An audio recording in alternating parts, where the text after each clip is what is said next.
हड़प्पा सभ्यता को इतिहास की सबसे पुरानी सभ्यता माना जाता है, लेकिन क्या ये सच है? यकीन मानिए आज की कहानी जानकर आपके विचार पूरी तरह से बदल जाएंगे, क्योंकि आज हम बात करेंगे कुछ ऐसी चीजों की जो इतनी पुरानी हैं कि आप सोच भी नहीं सकते। यकीन मानिए ये कोई कहानी नहीं बल्कि ऐसी मिस्टीरियस डिस्कवरीज हैं जो आज भी साइंटिस्ट एंड हिस्टोरियंस के होश उड़ा रही हैं। मगर अब सवाल ये उठता है कि क्या ये खोज किसी खोई हुई सिविलाइजेशन का सबूत है या फिर कोई ऐसा सच जो हमसे छुपाया गया है?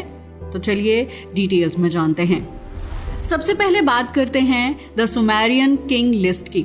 हर राजा चाहता था कि उसे और उसकी ब्लड लाइन को याद रखा जाए, इसलिए वो वंशावलियों का रिकॉर्ड रखते थे। और राजाओं के लिए जीनियोलॉजिकल रिकॉर्ड्स रखना कोई नई बात नहीं है। भारत से लेकर इजिप्शियन एंड सुमेरियन सिविलाइजेशन तक ये ट्रेडिशन प्रिवेल्स रही है। लेकिन कोई भी वंशावली उतनी रहस्यमयी नहीं है जितनी की सुमेरियन किंग लिस्ट है। इसका अंदाजा आप इस बात से लगा सकते हैं कि फिलहाल आपको जो पत्थर स्क्रीन पर नजर आ रहा है वो कोई साधारण शिलालेख नहीं, बल्कि एक ऐसा रहस्यमयी पत्थर है जिसका रहस्य जानने के लिए आज तक वैज्ञानिकों ने दिन रात एक कर दिए हैं।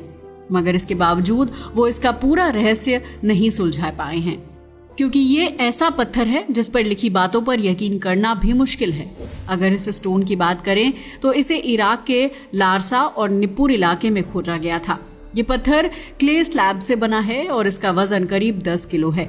ये 20 इंच लंबा और 16 इंच चौड़ा है। इस पर सुमेरियन राजाओं के नाम, उनके शासनकाल की जानकारी खुदी हुई है। मगर सबसे ज्यादा हैरान कर देने वाली बात यह है कि इस पर जिन राजाओं के नाम दिए गए हैं उनके शासनकाल को 40,000 से लेकर 7,000 साल तक बताया गया है। अब सोचिए, क्या वाकई कोई इंसान 40,000 साल तक राज कर सकता है? यही वजह है कि ये सूची आज भी इतिहास की सबसे रहस्यमय दस्तावेजों में से एक मानी जाती है। चलिए अब बात करते हैं लंदन हैमर की। ये बात है 1936 की, जब अमेरिका के टेक्सास शहर में एक अद्भुत चीज मिली थी। असल में मैक्स हैन और उनकी पत्नी जंगल में घूम रहे थे, तभी उन्हें कुछ प्राइसलेस स्टोन दिखाई दिए, तो वो उन्हें इकट्ठा करने लगे। ऐसा इसलिए क्योंकि इन दोनों को अजीबोगरीब पत्थर इकट्ठा करने का शौक था। मगर उसी दिन उन्हें कुछ ऐसा मिला जिसने उन्हें इतिहास में दर्ज कर दिया। दरअसल उन्हें एक ऐसा पत्थर मिला जिससे हिस्टोरियंस एंड साइंटिस्ट दोनों चौंक गए, क्योंकि उस भारी पत्थर के अंदर लोहे का एक हथौड़ा फंसा हुआ था। शुरुआत में तो उन्हें ये एक सिंपल खोज लगी, लेकिन जब वैज्ञानिकों ने इस पर शोध किया तो सबके होश उड़ गए, क्योंकि ये पत्थर लगभग 40 करोड़ साल पुराना था। क्या 40 करोड़ साल? जी हाँ, आपने सही सुना। ये वही समय था जब धरती पर सिर्फ बैक्टीरिया जैसे जीव थे। अगर सच में ऐसा था तो ये हथौड़ा वहां कैसे आया? क्या ये किसी प्राचीन सभ्यता का प्रमाण है या कोई और गहरा रहस्य समेटे हुए है? जैसे ही ये खोज हुई, वैज्ञानिकों में विवाद शुरू हो गया। कुछ वैज्ञानिकों का मानना था कि पत्थर और हथौड़ा दोनों 40 करोड़ साल पुराने हैं। अगर ये सच है तो इसका मतलब हुआ कि हमसे पहले भी कोई उन्नत सभ्यता रही होगी जो हथौड़े का यूज किया करती थी। लेकिन फिर सामने आई एक दूसरी रिसर्च टीम, जिनका कहना था कि केवल पत्थर 40 करोड़ साल पुराना है, हथौड़ा उतना पुराना नहीं है। कार्बन डेटिंग की गई तो पता चला कि हथौड़ा 200 से 250 साल पुराना है। लेकिन सवाल यह है कि अगर हथौड़ा नया था तो ये करोड़ों साल पुराने पत्थर में जाकर फंसा कैसे? क्या ये किसी प्राकृतिक प्रक्रिया का नतीजा था या फिर कोई ऐसा रहस्य जिसे विज्ञान आज तक समझ नहीं पाया है? इसकी जांच कई बार की गई और हर बार नई नई जानकारियां सामने आई। इसका कारण ये था कि इसका हैंडल लकड़ी का था जो धीरे धीरे कोयले में बदल रहा था। इसका मतलब ये हुआ कि हथौड़ा सालों से किसी खास वातावरण में दबा रहा होगा।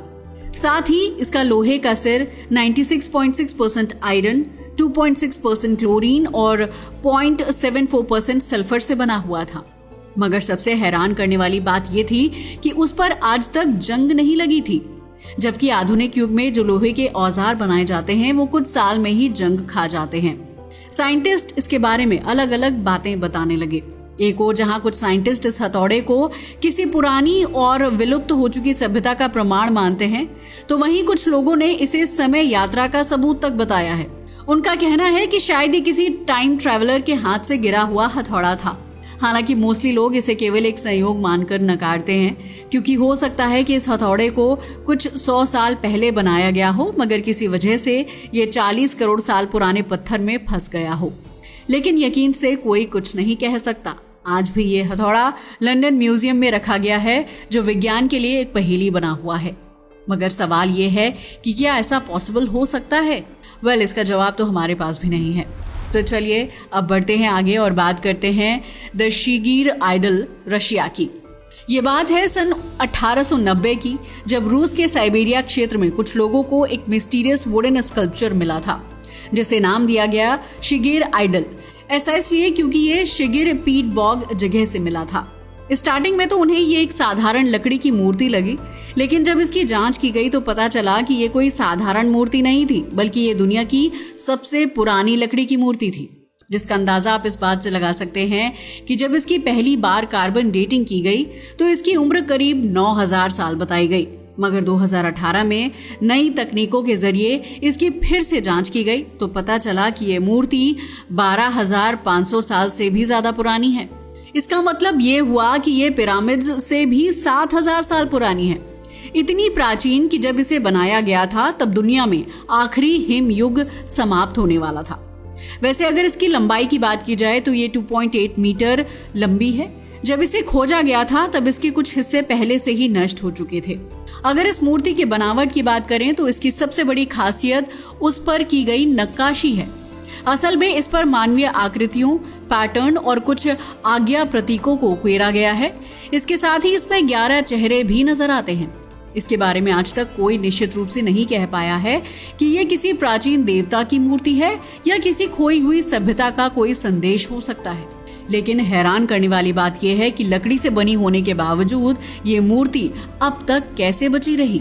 वैज्ञानिकों का मानना है कि ये पीट बॉग की विशेष स्थिति के कारण अपने मूल रूप में संरक्षित रह पाई है। आज भी ये मूर्ति रूस के एक संग्रहालय में रखी हुई है और वैज्ञानिक अब भी इसे समझने की कोशिश कर रहे हैं, मगर ये मूर्ति अब भी एक अनसुलझा रहस्य बनी हुई है। चलिए अब बात करते हैं बस्ट ऑफ नेफरटीटी की। ये साल था 1912 का, जब जर्मन पुरातत्वविद लुडविग बोर्स और उनकी टीम मिस्र में खुदाई कर रहे थे। जी हाँ, वही मिस्र जिसे जाना ही जाता है अपने हिस्टोरिकल एविडेंस के लिए। ये टीम अमरना शहर की एक एंशिएंट वर्कशॉप में खुदाई कर रही थी, क्योंकि वहां 3000 साल पुरानी सभ्यता के अवशेष मिले थे। लेकिन मिट्टी और धूल के बीच से एक अद्भुत चीज बाहर निकली, जिसे देखकर हर कोई हैरान था। दरअसल ये एक ब्यूटीफुल एंड यूनिक स्टैच्यू थी, और ये कोई सिंपल फिगरिन नहीं, बल्कि मिस्र की महान रानी का बस्ट यानी half face and shoulder length statue था।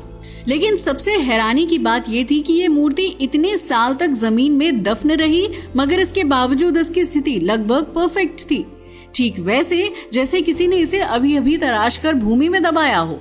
इसकी sharp nose, high neck and dark blue crown को देखकर हर कोई एन्चेंटेड रह गया। लेकिन जैसे ही इस बस्ट की सफाई की गई और इसे धूप में रखा गया तो इसके कलर एंड कार्विंग और भी उभर कर सामने आए, जिन्हें देखकर लग रहा था कि ये आधुनिक काल से भी ज्यादा परफेक्ट और रियल है। अगर आप इस मूर्ति को देखेंगे तो आपको यकीन नहीं होगा कि 3400 साल पहले इसे बनाया गया था। इस मूर्ति की आंखें इतनी इम्प्रेसिव एंड वाइब्रेंट थीं कि ऐसा लग रहा था मानो ये किसी को देख रही हो। लेकिन फिर सामने आया इसका सबसे बड़ा रहस्य। इस मूर्ति की एक आंख गायब थी। वैज्ञानिकों ने जब इसका अध्ययन किया तो पता चला कि ये 1345 ईसा पूर्व में बनाई गई थी, यानी आज से करीब 3400 साल पहले। इसे ग्रेट स्कल्प्टर थटमोस की वर्कशॉप में तैयार किया गया था। माना जाता है कि ये फिरौन अखेनातेन की पत्नी रानी नेफरटीटी की मूर्ति थी, जो मिस्र की सबसे शक्तिशाली रानियों में से एक थी। मगर उनका जीवन एक रहस्य है, क्योंकि इतिहास में उनके अंतिम वर्षों के बारे में बहुत कम जानकारी है। लेकिन सबसे रहस्यमय बात इस मूर्ति की गायब आंख है। क्या ये आंख अधूरी रह गई थी या जानबूझकर नहीं बनाई गई थी, या कहीं ऐसा तो नहीं कि रानी की एक आंख थी ही नहीं। कुछ विशेषज्ञों का मानना है कि नेफरटीटी की आंख में कोई बीमारी थी। वहीं कुछ लोगों का कहना है कि ये एक अधूरी कलाकृति हो सकती है जो मिस्र की किसी प्राचीन परंपरा से जुड़ी हो। आज भी नेफरटीटी की ये मूर्ति जर्मनी के बर्लिन में संग्रहालय में रखी हुई है। मगर मिस्र लगातार जर्मनी पर इसे वापस करने का दबाव बना रहा है। वैसे आपका इसके बारे में क्या ख्याल है? क्या जर्मनी इसे मिस्र को वापस देगा या नहीं? श्राउड ऑफ ट्यूरिन, अगली रहस्यमय चीज है श्राउड ऑफ ट्यूरिन। अगर इसकी बात की जाए तो ये एक कपड़ा है, लेकिन ये कोई साधारण कपड़ा नहीं है। ये दुनिया का सबसे रहस्यमयी और चौंकाने वाला अवशेष माना जाता है, क्योंकि ऐसा माना जाता है कि ये वही कपड़ा है जिसमें ईसा मसीह को सूली पर चढ़ाने के बाद लपेटा गया था। आज भी इस कपड़े पर एक व्यक्ति की छवि है, जिससे पता चलता है कि उसे सूली पर चढ़ाने की भयानक यातना दी गई थी। इस पर वक्त के धब्बे, चेहरा और दाढ़ी तक बने हुए हैं, जो इसे और भी रहस्यमय बना देते हैं।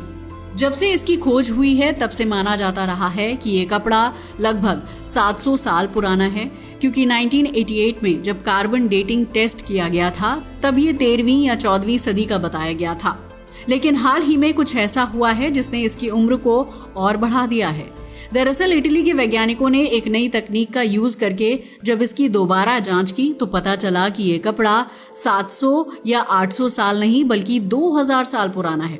इसका मतलब इसके साथ जो धार्मिक मान्यता जुड़ी हुई है वो सच हो सकती है कि इस कपड़े का इस्तेमाल ईसा मसीह के शव को लपेटने के लिए किया गया था। मगर सवाल उठता है, क्या ये सच में उसी पवित्र व्यक्ति के शरीर पर लपेटा गया था या फिर ये किसी और का रिमेन्स है? जब वैज्ञानिकों ने गहराई से कपड़े का विश्लेषण किया तो पता चला कि इस पर एक इंसान की छवि उभरती है।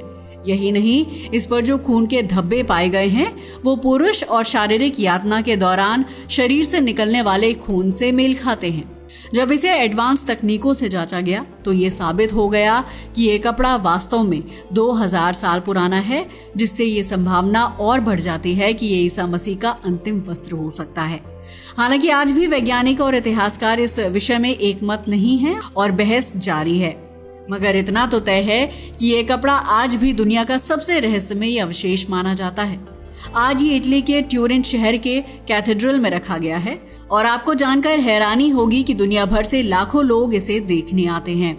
मगर सबसे बड़ा सवाल यही है, क्या ये सच में ईसा मसीह का अंतिम वस्त्र है या फिर ये सिर्फ एक ऐतिहासिक रहस्य है जिसे शायद हम कभी पूरी तरह सुलझा नहीं पाएंगे। तो दोस्तों, ये थी कहानी दुनिया की कुछ सबसे रहस्यमयी चीजों की। वैसे आपको कौन सा रहस्य सबसे ज्यादा हैरान कर देने वाला और खतरनाक लगा? अपनी राय हमें कमेंट करके बताना ना भूलिएगा। आज के लिए बस इतना ही। वीडियो अच्छा लगा हो तो इसे लाइक और शेयर करें और हमारे चैनल को भी सब्सक्राइब करें। जय हिंद दोस्तों।